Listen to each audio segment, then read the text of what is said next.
Good morning. Today we will share with you a lecture about the thermal behavior of houses, how to design, how to analyze, and how to reach the proper internal temperatures in the house and use energy efficiently, and of course, save on costs.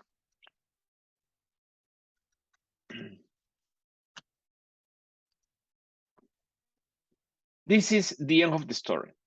What I mean by this is by the end of the lecture tomorrow, the attendees will be able to, given a house or a building, which I am trying to represent in the right side of this slide, given a building, and knowing the dimensions of the layers that compose the walls, windows, doors, and roof, which I represent with this tape meter on the top left.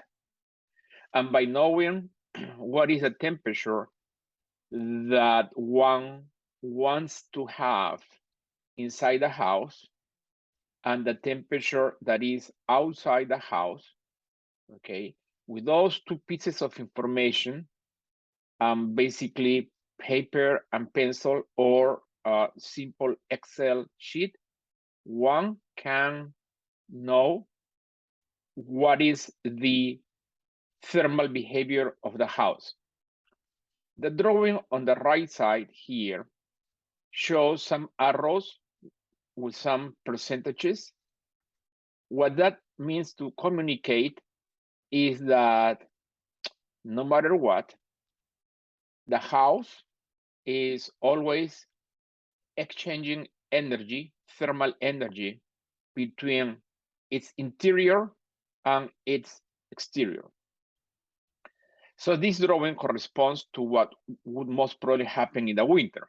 And in this particular model, what we are trying to say is that if the house is losing, let's say, 100 watts hour, I'm using the number 100 because it's a simple number, then 25 of those watts hour will escape the house through the roof, 25 through the window, 15 to the floor, and 35 to the walls. Of course, this is just to communicate conceptually what I mean by that. So I will wrap up. The end of the story is the following, that knowing the dimensions, thicknesses, and dimensions of walls, roofs, windows, doors, etc., and knowing the temperatures that one wants to have inside the house and the temperatures outside the house, by using a methodology that is very, very simple and very similar to what one uses when is putting electric circuitry. With that methodology, one can estimate what will be the energy losses of the house.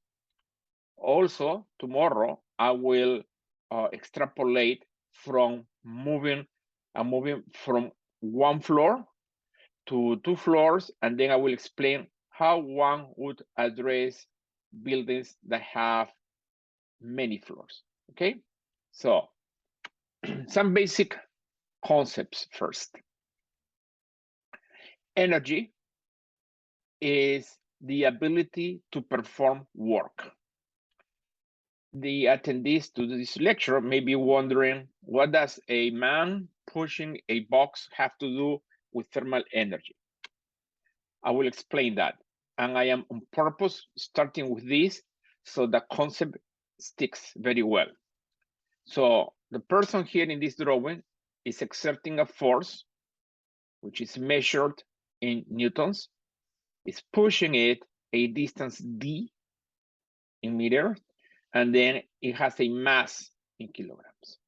So the work will be the force that he's exerting in order to move the box multiplied by the distance that he moves the box. And this is the most basic description of what energy is. There are many other aspects that one has to consider, like the friction between the box and the ground and so on. But here, just the key concept is that the work that this person is performing equals the force that he's exerting multiplied by the distance.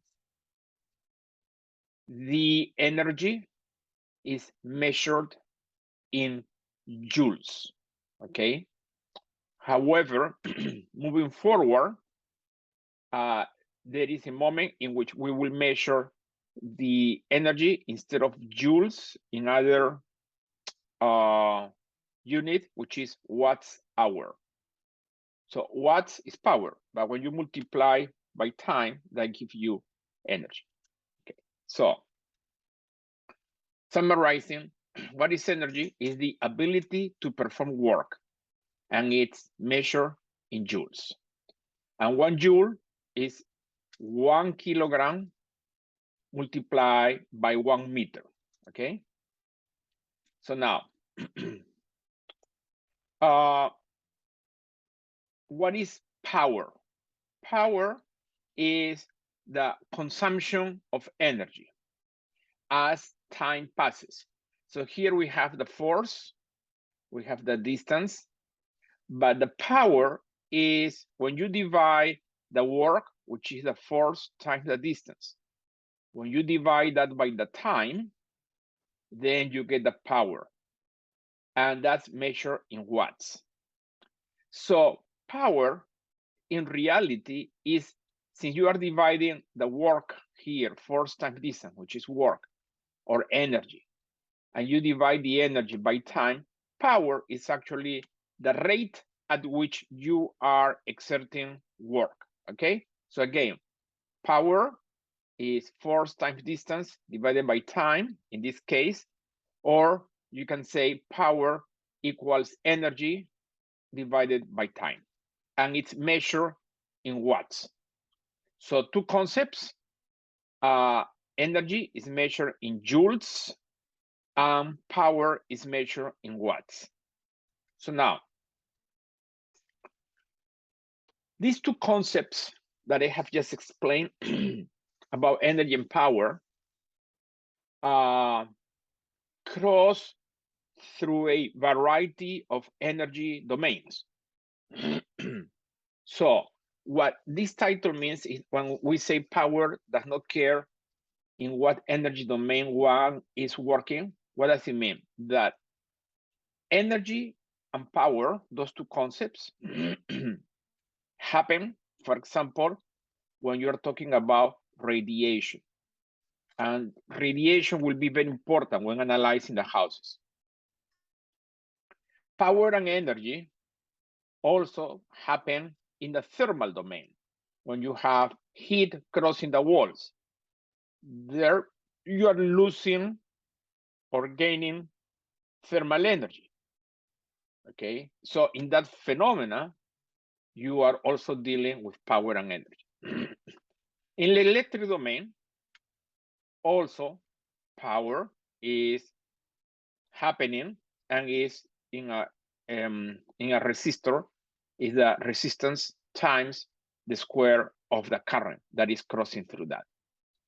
And in the hydraulic domain, it is equal to the flow rate, so gallons per minute or liters per second, that's the flow rate, that's what this means, multiply by the differential pressure. So you have a pipe through which you have a flow rate of some gallons per minute, and you know what is the pressure change from one point of the pipeline to another point of the pipeline.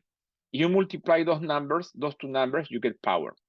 So what we are trying to communicate in this slide is that even though we started saying that energy and power, energy is a capacity to perform work, and power is a work divided by time, or the energy divided by time, that happens also in other domains of physics. Again, radiation, thermal domain, electric domain, hydraulic domain.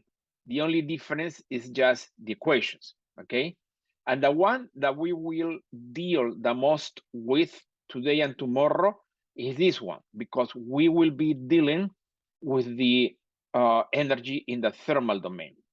And this is a very simple equation. T1 is the temperature, for example, on one side of the wall. T2 is the temperature on the other side of the wall, okay? L is the thickness of the wall, and K is a number that is a property of the material. So if one has, as I tried to explain in this first slide, right? If you have something to measure thicknesses and you have something to measure temperatures, then you have temperatures that you measure with your thermometer or you know ahead of time, the thickness that you measure with a tape, K that comes from a table that is a property that one gets in each material. We combine all those numbers here, and then we get this Q. This Q is basically the heat, okay? This is the heat that, and heat is basically the power, the thermal power that one is losing or gaining through the walls, okay? So, just to refresh a concept about energy and power, I will cover this very quickly. This car here, when it's very high, has a potential energy that is very high and has a kinetic energy that is very low. Why is the potential energy very high? Because the potential energy depends on the height. It's mass times gravity times height. And the kinetic energy, as you can see here in black, is the mass times the speed squared over 2. So when you look at mgh, which is the potential energy here, because it is high, then this number mgh is very high. So that's why you say that here you have potential energy. But because it's not moving yet, it's quiet, then velocity is 0, so the kinetic energy is 0. But then when the car goes down, then what happens? Now the potential energy is minimum because now there is no high. H is 0, right? By the ground almost. However, the kinetic energy is very high because from here to here, the car has gained a lot of speed. And then you move up again where it almost stops. So the speed is almost 0. So the kinetic, sorry, this is wrong. The kinetic energy is again low and the potential energy is very high. So we will change this. This is high and this is low. Okay. So why is this important? Because this concept also takes place when you are talking about thermal energy. If you have heat on one side and you have cold on the other side, the heat will move always from the hotter place to the coolest place. So when one is, for example, in the winter with a jacket that is not that thick, and one says, I feel the cold is coming into my body. That is not correct. What happens is that your body that has thermal energy that is higher than the thermal energy outside you is losing energy. So the cold is not getting into your body. It is the heat that is coming out of your body and going into the ambient, and that's what makes you feel cold because you are losing energy. And the same thing happens with the houses.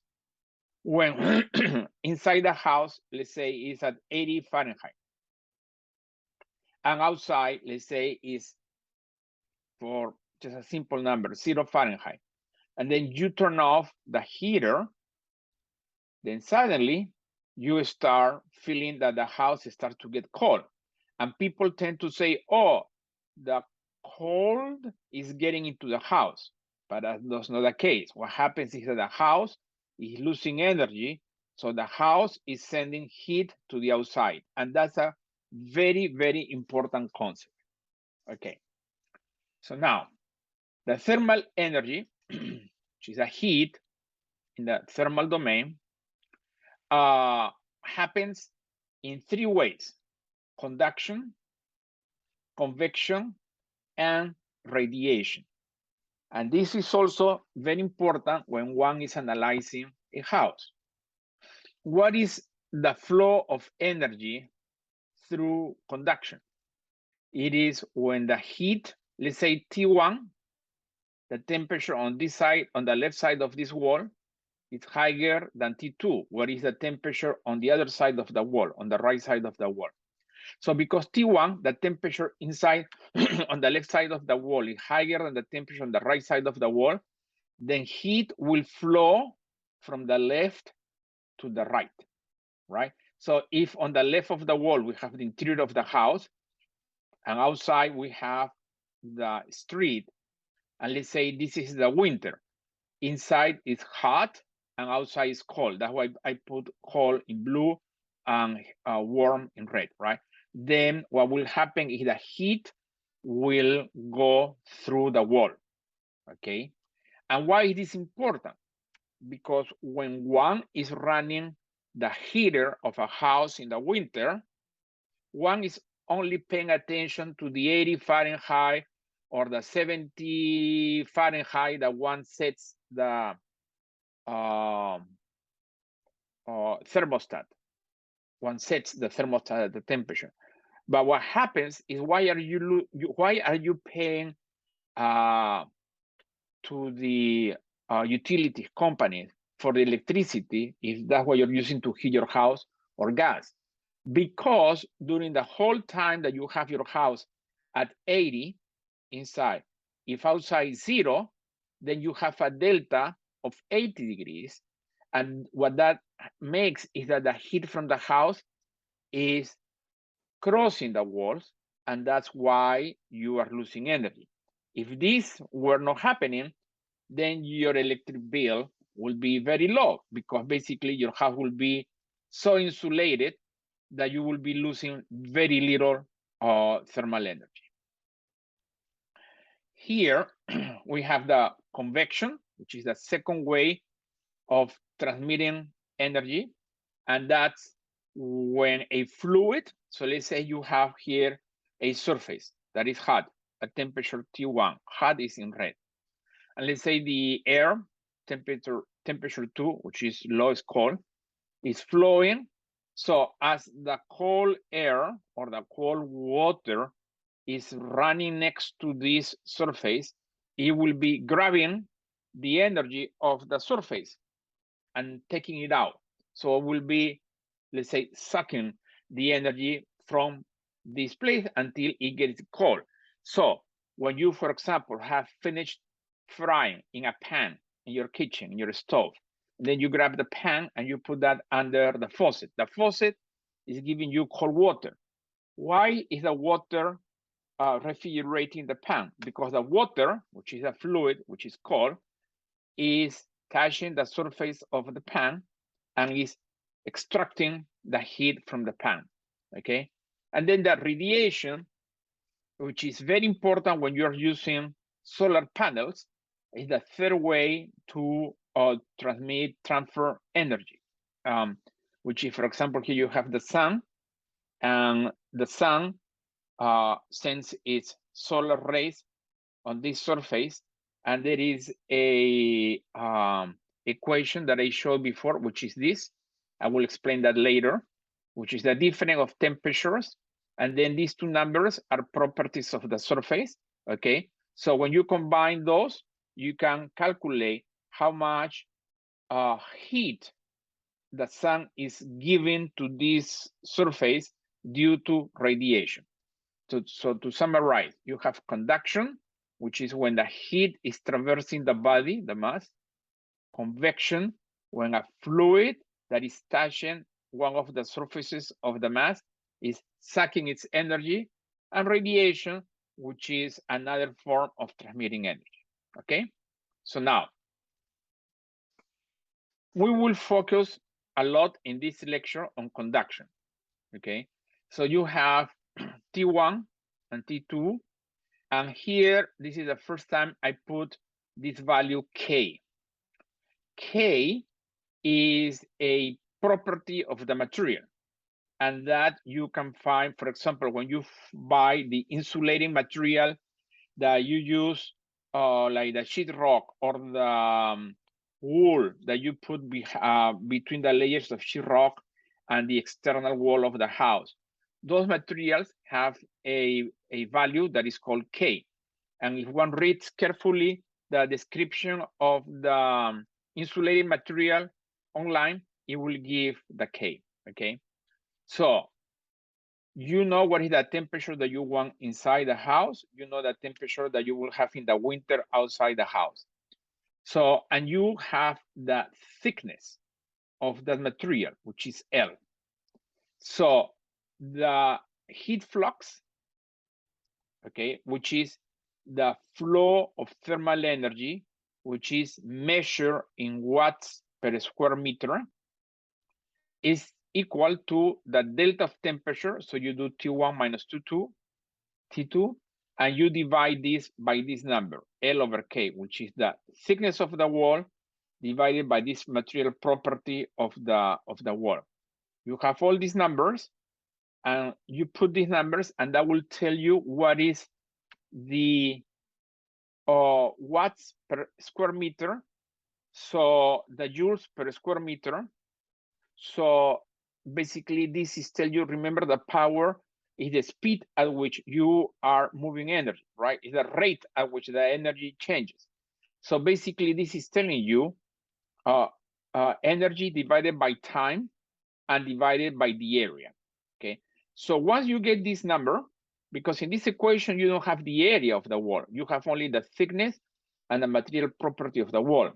So how do you know how many watts, because that's what you really care about, how many watts are you losing in the whole wall? Well, because this equation is giving you watts per square meter, you multiply this by the area of the whole wall, and that will give you now watts. And basically you will be able to know how many watts you will be you will see traversing the wall. Okay, so remember the heat flux is watts per square meter, this number here. These are the temperatures, and this is L over K. Okay, so now let's go into more details. So let's say that you have a wall that have a thickness L, a base B, and a height H. So let's say the thickness of your wall, let's say is about, I'm using an easy number, 10 inches, okay, here. And then this is several feet, the base of the wall, and this is the height. So once you calculate this number, T1 minus T2 divided by L over K, remember that that is giving you watts per square meter. So how do you know the watts total that are traversing the wall? You have to multiply by the area of the wall, which is B times H. And with that, you have the watts that will be traversing the wall, okay? So now, all of this, I think is clear, but where do you get these numbers from? So the K is a property of the material, and it goes into this denominator, right? And then L is the thickness. So how do you measure the L? With your tape meter. How do you get the K? The K comes from a table or the properties of the material that you're using to build a wall. So with those two numbers, okay, so let's say the architect or your house has already been designed or is built. So all you have to do is just measure the thickness, and know what material it is made with. So you put those two numbers here, and then T2 is the temperature outside the house, and T1 is the temperature that you would like to have inside the house. And usually you know what is the temperature. You say, well, I want to have 80 Fahrenheit or 75 Fahrenheit. So that's kind of like a constant that you always want. This temperature outside will change with the weather, right? So in the winter, let's say the temperature outside fluctuates between, I don't know, let's say 0 Fahrenheit to 50 Fahrenheit, right? So you can make a table here, and then you will know how much heat flux you will be losing depending, because this is constant, the T1, L is constant, K is constant. The only thing that is changing is the temperature outside. So with this, you will be able to know what is the heat that is traversing the wall depending on the change of temperature outside. Okay, so remember now that I said that there was an analogy between the energy in heat transfer and electric circuits. And that similarity is what will allow us to analyze very complex houses with very complex numbers of walls and so on, okay? If you look at this equation, Q is a heat per unit time, right? And then T1 minus T2 is the delta of temperature, and L over K is a property of the material.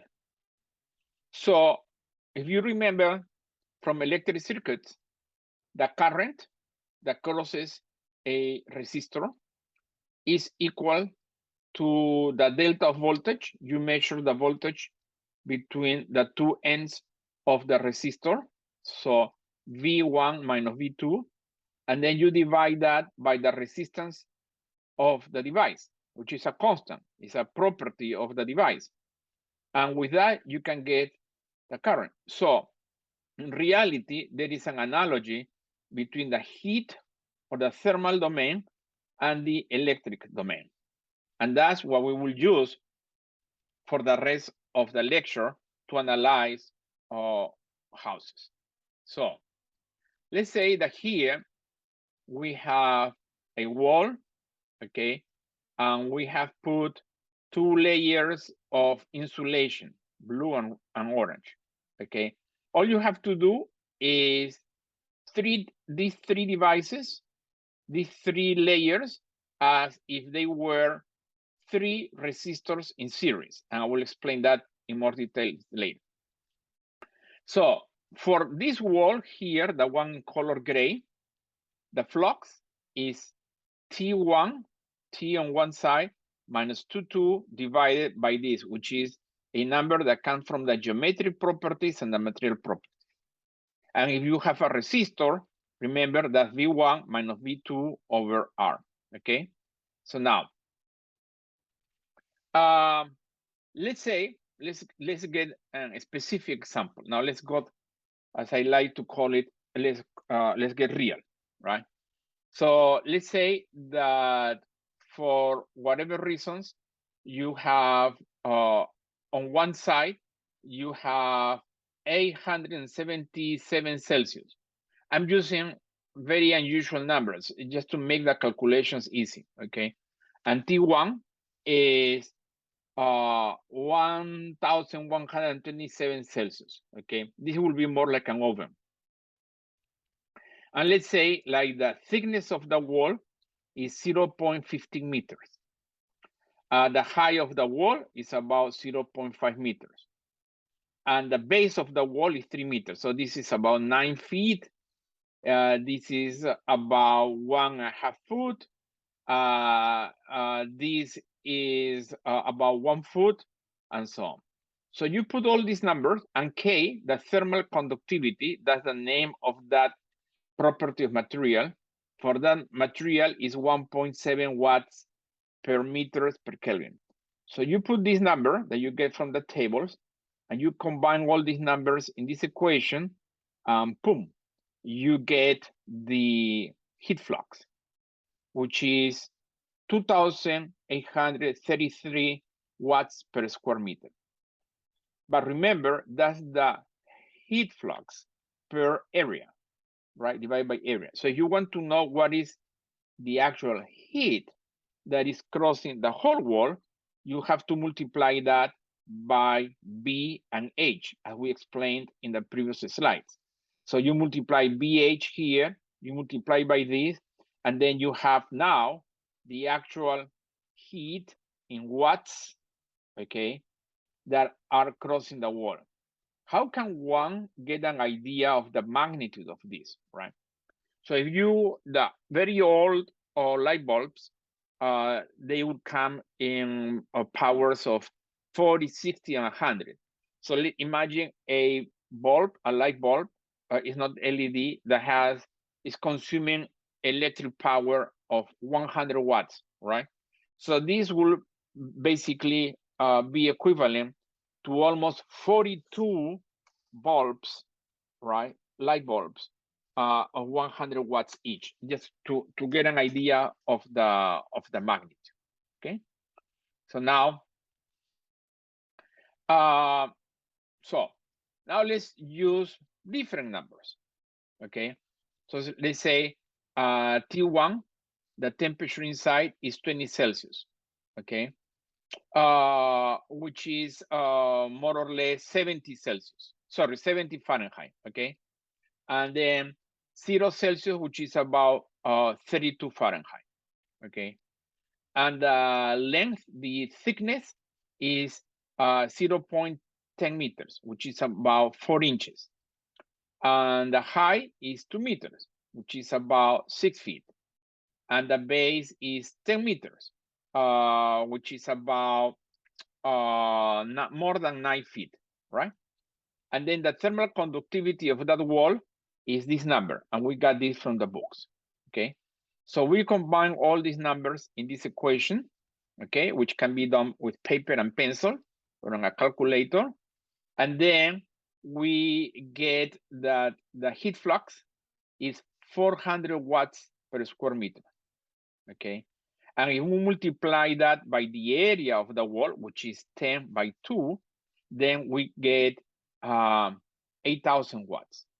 So this is more or less 80 light bulbs, right, of energy. This is, I'm running this with simple numbers just to give you an idea of how you use this equation to calculate the heat that is crossing the wall. Okay, so right now, in theory, you can go with your tape, measure the thickness of the walls, figure out what is the thermal conductivity of the wall, and then you combine all those numbers in this equation, and you say, well, in the winter, I will calculate everything for the temperature of 32 Fahrenheit, which is 0 Celsius. And I will calculate for the temperature inside of about 70 Fahrenheit, which is about 20 Celsius. So you put all those numbers here, and it will tell you for all your walls and all your house, what will be the heat, the energy that you will be losing, and therefore the energy that you have to provide to your house in order to keep it a certain temperature. Okay, now, if one wants to know what is the energy that one is gaining or losing due to radiation, okay, this equation here allows you to calculate that, okay? So T1 is the temperature at which the sun rays are coming, okay? So let's say, I don't know, the sun rays at about 3 feet from your walls are at about, I don't know, let's say 70 Fahrenheit, okay? And your wall here is cold, for whatever reason, is at 32 Fahrenheit. So you put that difference of temperatures here, and then you divide by these numbers. So this number epsilon, and this number sigma are numbers that are very easy to find online for each material. So for the walls that you have in your house or the glass that you have in your windows, you can very quickly figure out what those numbers are. You put those in this equation, and with that, you will be able to know how much heat is hitting your house due to radiation in the both in the winter or the summer. Okay. Just keep in mind that this here, this means in reality, hold on. This number here should be, and this will be corrected in the file that I will send you. This is to the 4. It's not T to 4. Okay, so it's elevated to that power. Okay, good. So now, what is the relationship between the resistance, the voltage, and the current? When you have a resistor, which is described here with this blue zigzag blue line, and you come with your multimeter and you measure the voltage on both ends of the resistor. So if you know how many ohms your resistor is, which is a property of the resistor, and you measure what is the delta of voltage between both ends of the resistor, which you read with your multimeter, then you get those two here, you divide by the resistance of the resistor, and then you will be able to estimate what is the current that is crossing through the resistor. Again, you measure with your multimeter the delta, the difference of voltage between both points, and you know these are in ohms, which is the property of the resistor. You plug these numbers here, and you will be able to calculate how much current is going from one point to the other of the resistor. Okay, so let's say, let's make a mental exercise, because this will be very similar to what we will do with the houses. And let's say that the resistor is 10, okay, 10 ohms. So we put R here is 10, okay? And let's say that the delta of voltage is 10 volts here, right? So rows. So if V1 minus V2 is 10 volts, as I'm writing here, and the resistor is 10 ohms, right? So this number is 10, and this number is 10. What is the current that will be crossing from one point to the other point of the resistance? Could you tell me? V1, right? Correct. And what happens if this is 10, right? Sorry, if this is 40, you read is 40, and the resistance of the resistor is 10. So you have 40 divided by 10, and then you have 4, right? And let's say now that you read 50 volts going from one point to the other, but now your resistor is 10. So what will be the current? So this is 50, and this is 10. V5. Correct. So what we are trying to say here is the resistor, okay, has the same resistance, 10 ohms, is constant. So in your mind, trying to make an analogy between this and a wall. The wall doesn't change through the whole year. So its resistance, okay, is constant. But the delta of temperature, which here the analogy is the delta of voltage, as the delta of voltage changes from 10 to 40 to 50, then the current is moving from 1 to 4 to 5. So there is more current traversing the resistor. And the analogy between that and thermal energy is basically the same. So if you say temperature 1 minus temperature 2, okay, is 10 degrees, 40 degrees, or 50 degrees. And the resistance of the wall is always 10, it doesn't change. So the heat that will be traversing the wall will be 1, 4, or 5. So as the delta of temperature between the inside and the outside increases, then the heat that you are losing or traversing through the walls is increasing, okay? So now, so that's what I was trying to explain here. So here on the left, we use a multimeter, right? And we know the resistance of the resistor.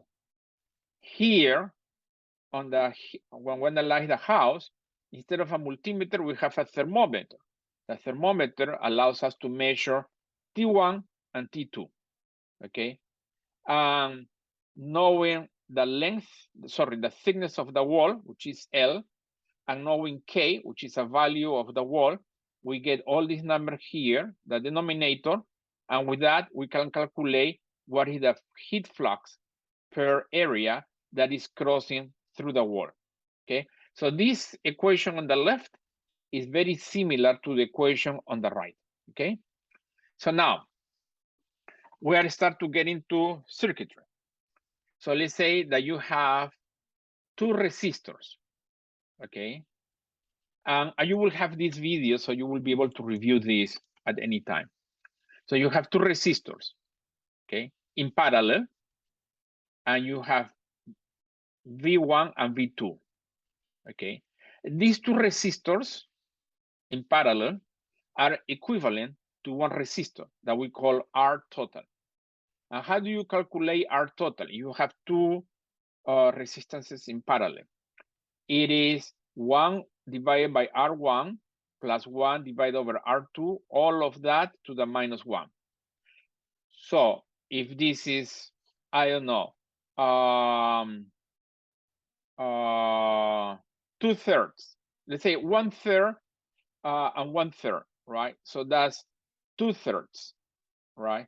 And then you invert that, that will be 3 divided by 2, so that will be 1.5. So even though this one is 3 and this is 3, okay? When you do 1/3 plus 1/3, that's 2/3, and the inverse of that is 3/2, which is 1.5. So even though this is 3 and this is 3, the resistance of everything is a different number, right? So now, what happens when you have 2 resistors in series? So let's say again that you have 3 and 3, 3 and 3. When they are in series, the total resistor is the addition of both. So you have 3 and 3, then you will have 6, which is very important, right? So why do people tell you in the winter that put layers, like to put 2 or 3 layers of jackets or sweaters? Because by putting different layers, you are putting different resistors in series. You're putting one, then the other one, and all of them, they add up. So the resistance of each one of those fabrics to the flow of heat from inside your body to the outside, you add all of them, and that gives you a better resistance. However, when you put them in parallel, you have to use this equation, okay? So now, so let's say that now we work with real numbers. So you have 2 parallel resistors, okay? Both are 10 ohms each, okay?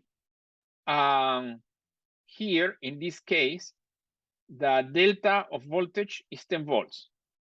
And in this case, the delta of voltage is 50 volts, okay? So remember, the 2 resistors are the same and they are in parallel, okay? But what is changing is the delta of voltage on both ends of those 2 parallel resistors, okay? So how do we calculate the current? So if you get 10, so it's 1/10 plus 1/10, which is here, that's 2/10. And when we invert that, that gives us 5. So the total R is 5. And then, so if this number is 5 here, what happens when V1 minus V2 is 10? 10/5 is 2. And what happens when the delta of voltage is 50? Now you have 50 over 5, which is 10. So you calculate the total resistance of this array, and then that becomes a constant, which is here, okay?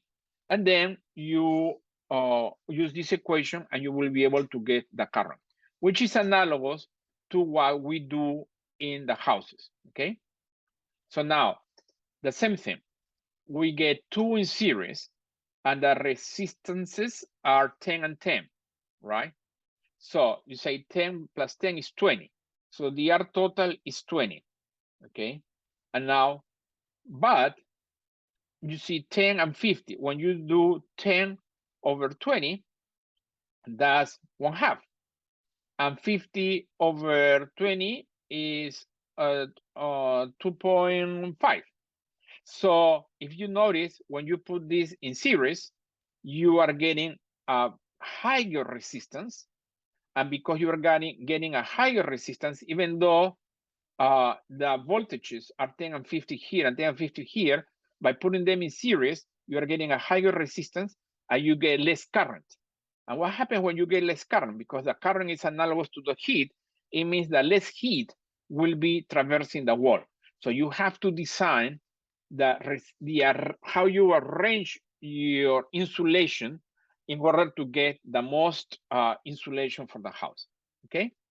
So we have covered this. I already explained this to you. So, okay, so now what is the energy balance? So probably, if you want to keep only one concept in your mind for the rest of your professional practice, I would say this is the most important one. And I will explain this in detail, because the other ones, you can always go back to the video and look at the equations. So the energy that you have available inside the house, okay, that's the available energy, is equal to the energy that you have already stored for whatever reason, the heat of the people, the kitchen was on, different things. So there is heat already stored in the house. So the available energy inside is it will be equal to the energy stored in the house, but you have to subtract the leaked energy, okay? So it's what you have stored minus what leaks due to the flow of energy through the walls, plus the energy that you add, okay?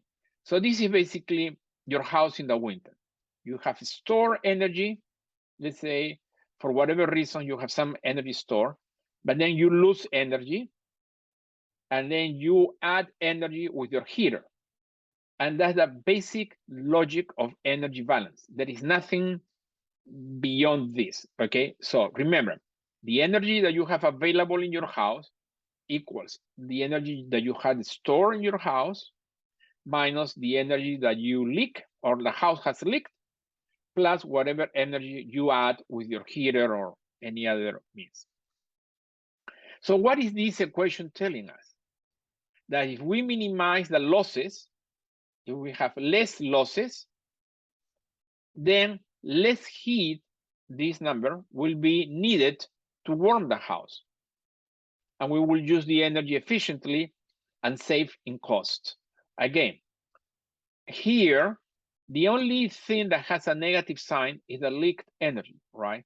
So what you want is to reduce the losses, because if you reduce the losses, then the energy that you have to add will be less to reach this number here. And that's what you want to do. That's the whole thing about energy efficiency and saving costs, okay? So I would suggest you to come back to this and think about this for a few minutes between now and tomorrow. So tomorrow, when we continue with the topic, you will be able to ask more questions. So now let me go through 3 more concepts, and then we will open the floor for questions. So let's say that you have, this is an anecdote, a project that I addressed some time ago, where you have a house. You can see this house, very poor, people in a very isolated area. People say, oh, poor people in the city say, oh, poor people, we have to help them, right? So they gave them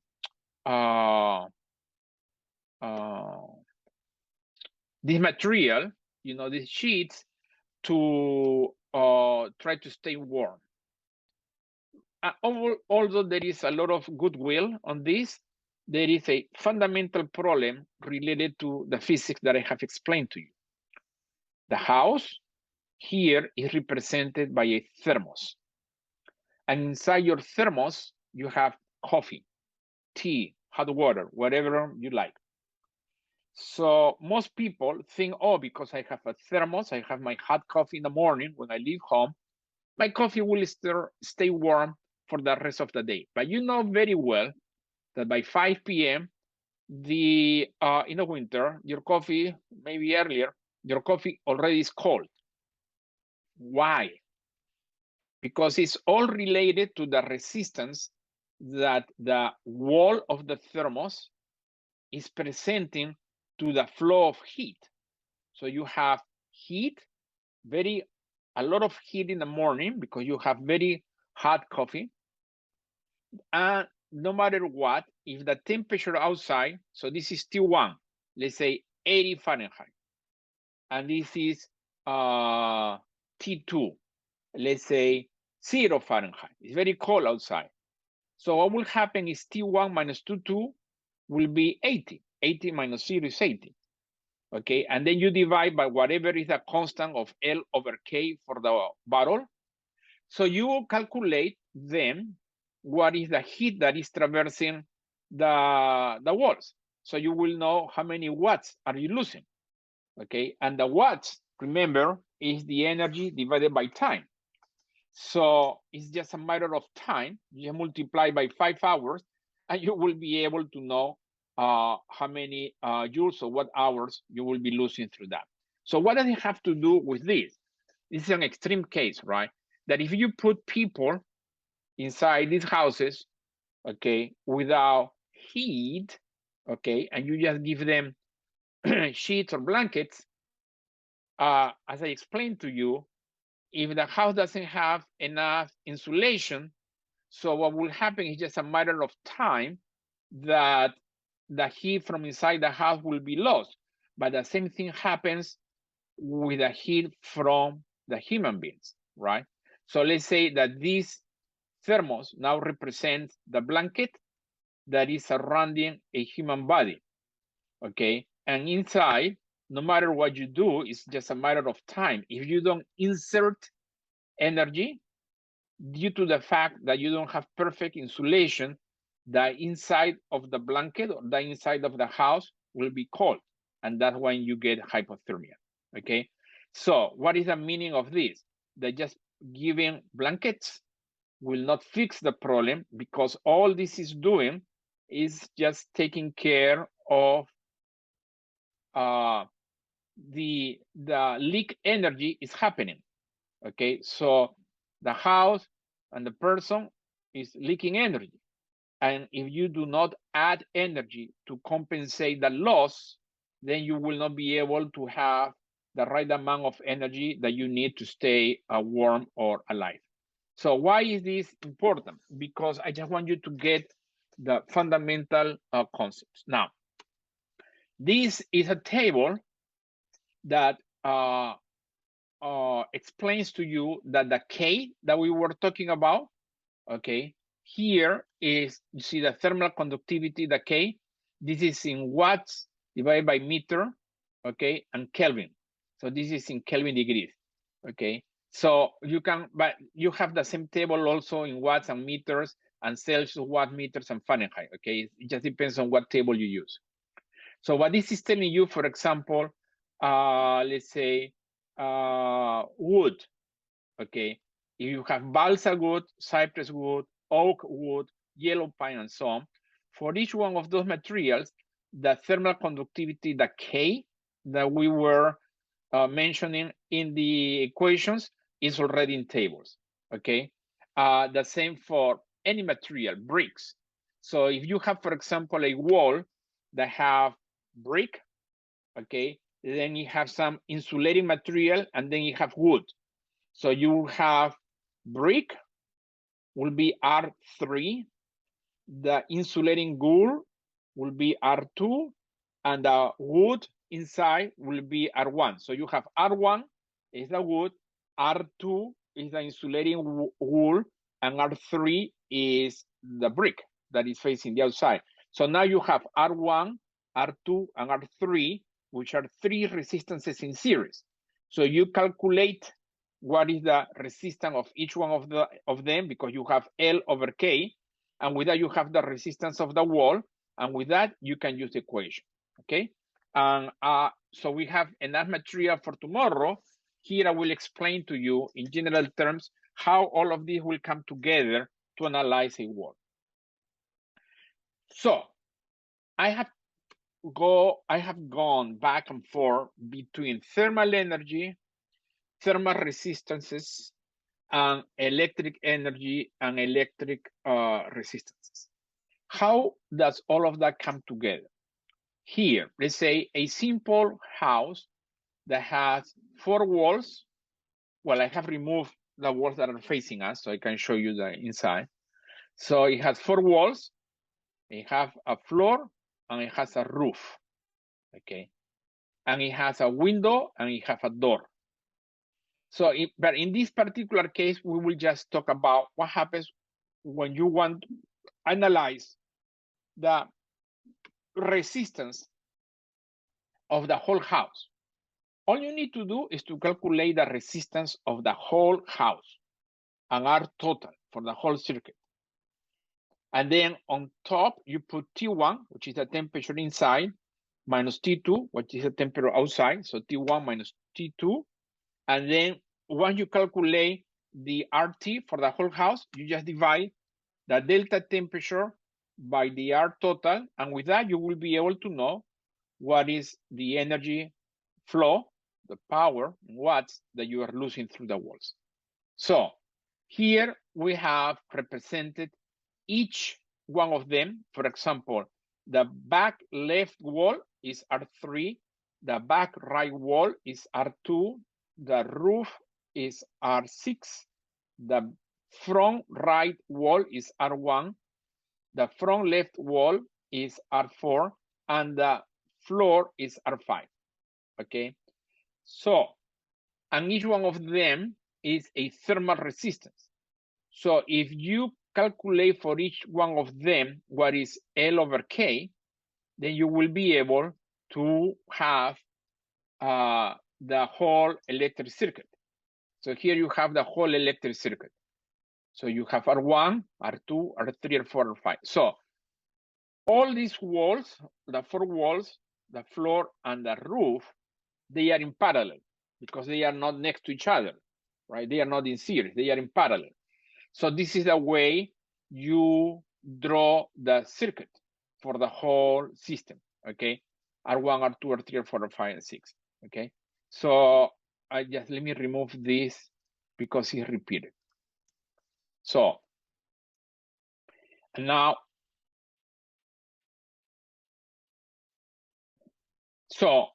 you know that in order to calculate the total resistance of those 4 walls, the floor, and the roof, you have to use this equation.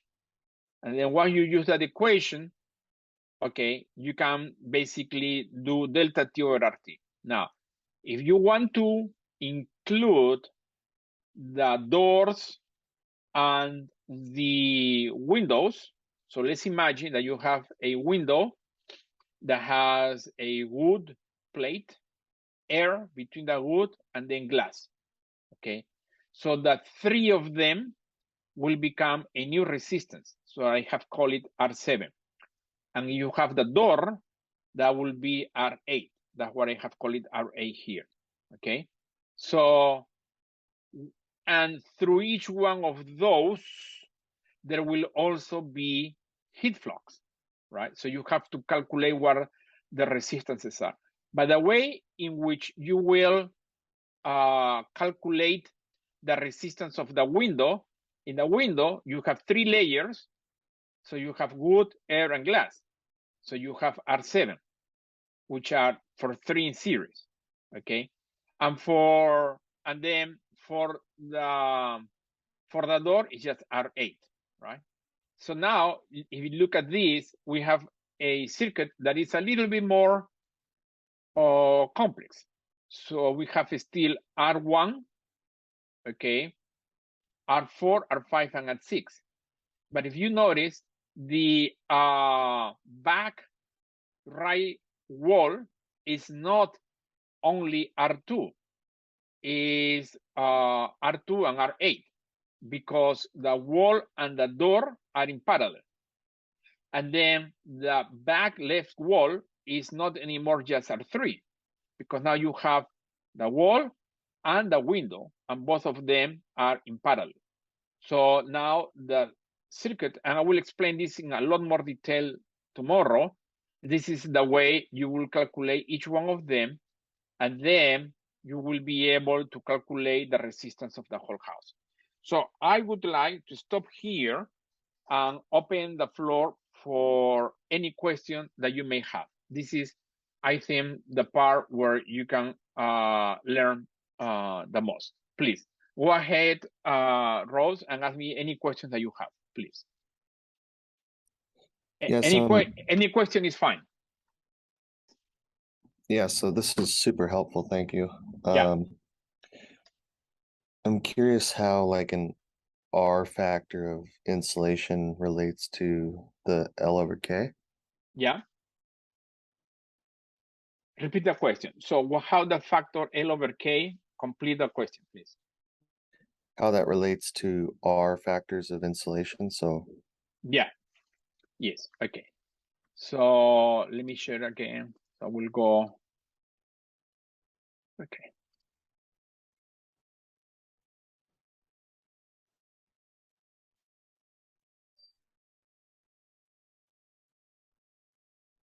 One second. Yes, this is a good one. Do you see a presentation again? Yep. Yeah.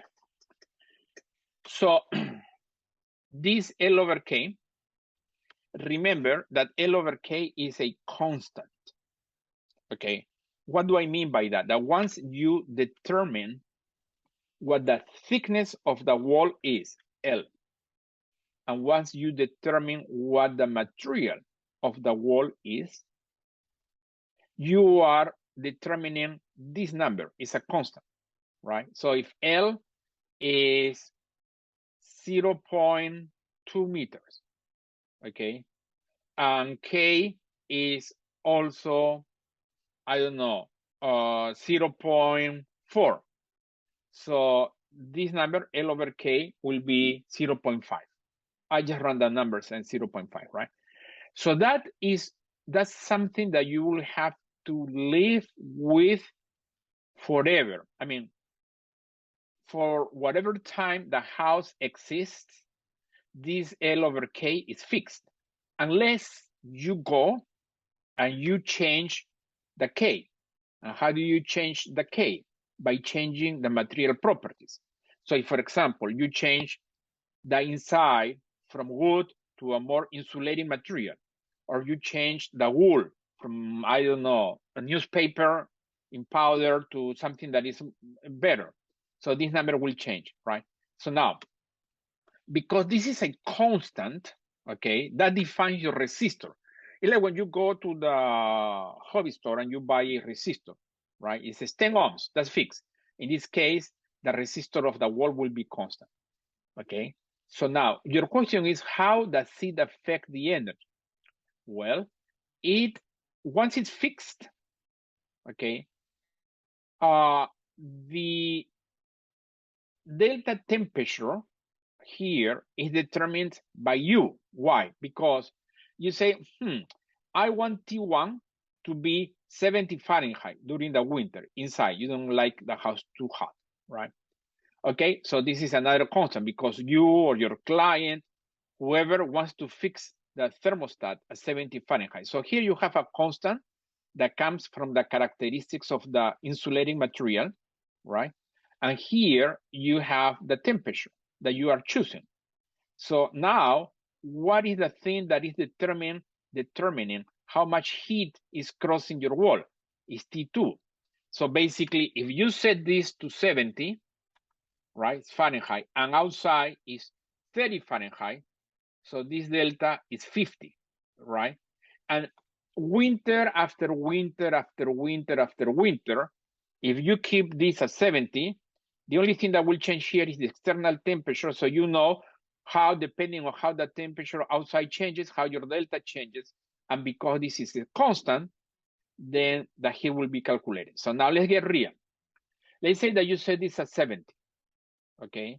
When the temperature outside is 30, so your delta is 40, okay? That's 40, I put 4 here.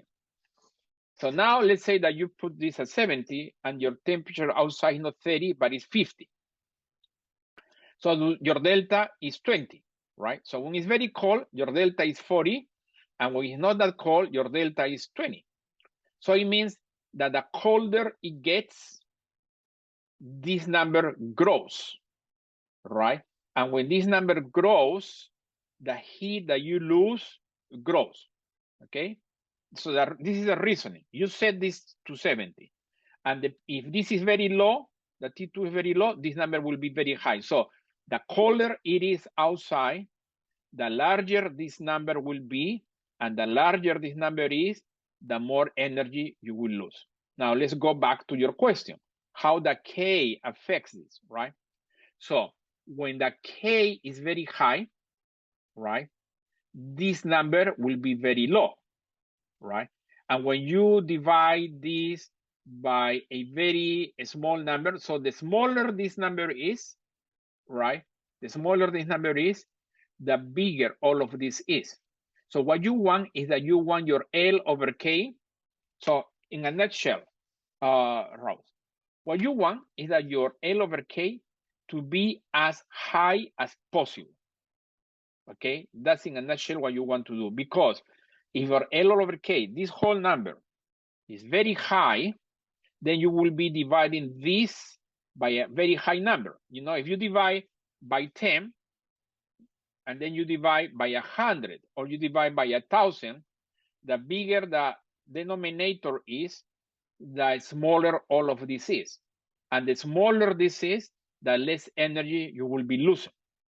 So in a nutshell, when you design a house, when you are designing, okay, you want this number to be as high as possible, because making this the higher, the L over K, then you will be able to reduce the whole energy. Now, if due to architectural rules, the L, the thickness of the house, has to be fixed, okay, I don't know, they tell you it cannot be thicker than 1 foot for whatever reason. So that's a number that is dictated by the rules, right? Construction rules. Then the only way you can make this number very high, right, is to play with this K, right? And that's a number that you will choose in the table. What you want is the L over K to be as high as possible, so the whole number here is as small as possible, because the smaller this number is, then the less energy you will be losing. Please tell me if I have answered your question. If I have not, then I will answer from a different perspective. Yeah, that was useful, but I'm just wondering, like, if I go to the store and buy insulation that's R20, Yes, have they just already done the calculation on the denominator? yes. So Okay. when you go between two numbers, right? So all you have to do is you have to divide L, the thickness of the insulation. Oh, sorry. In your mind or in your cellular phone, right? You divide the L, the thickness, by the K. That's what you go to Home Depot, you have to divide L by K. So you have two insulating materials, right? So for both of them, you measure the thickness, okay? Whatever thickness they have. Maybe one is thicker, the other one is thinner. And people tend to think, oh, this is thicker. Let's buy thicker because thicker will insulate more. Wait, put your brakes, because you have to divide the thickness by the K, right? And the K is online, okay? In online, you can find the K. So I show you this book, right? So you have to look for the thermal conductivity. And usually that's printed in the insulating material or in the package. It tells you about the thermal conductivity, okay? Or you go online and you look for the thermal conductivity of the material that you are looking, okay? And then, so now you have this number, right? This K here. So now you can go back to your equation. Oh, what is that? Here, you go back to your equation and you divide the thickness of your insulating material by the K, and that gives you the whole R, right? The whole denominator. So what I mean to tell you, Rose, is that people tend to think, oh, thicker is better. No, thicker is not the whole thing. You have to divide the thickness by the material properties, and then you get all these numbers. What is better is when this number is lower, sorry, when this number is higher, the higher this number is, the lower all of this will be. And the lower all of this is, then the less energy you will be losing. Please tell me if I have accomplished the objective of explaining that to you. Nope, that's perfect. Yeah. Okay. I gotta head to work, but real quick, are those K Yeah. tables on like just available anywhere online? Yes. Okay. Yes. Very Cool. good. Yeah. So tomorrow we will start at the same time. Okay. Tomorrow I will actually go into the actual calculations. So I will walk you through a couple of real cases so you see how it's done. Okay. And then you can go back to the video and watch the video again and again. Okay. Great. Thank you. Okay. Yeah. Bye. You have a good day. You too. Bye.